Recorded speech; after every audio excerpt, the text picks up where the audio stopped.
Okay, I wanted to talk about one more aspect about brushes, and that's something I mentioned earlier about creating your own preset brushes inside Photoshop and being able to use them whenever you want. So I'm going to jump over to this file I've got open here, and I want to define a brush out of one of these leaves here. Well, I'm going to go ahead and generate a selection of it, and I'm just going to choose this middle one right here, and I'm going to use my lasso selection tool and just draw a very loose selection around this area. Now, I don't need to worry about the white area right in here, because what's going to happen inside Photoshop is that when I go to define a brush, it's going to look at the darkest areas of my image and make those the most opaque parts of my brush.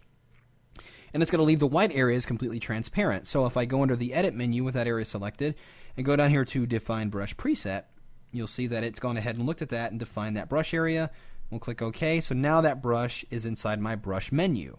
So let's jump over to our file that we were working on earlier.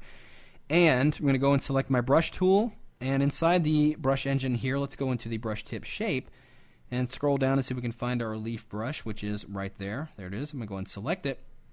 And again, we can go in here and you see the preview of the brush right inside my document.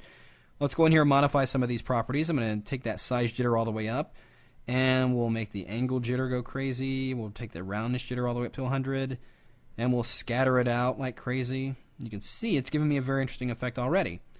Let's go ahead and make that brush size a little bit smaller, and let's give it a color. I'm going to go over here in the swatch panel and just grab this red color right here, and just to go ahead and start painting. And you can see it's giving me a very realistic kind of leaf look to it, which is very cool.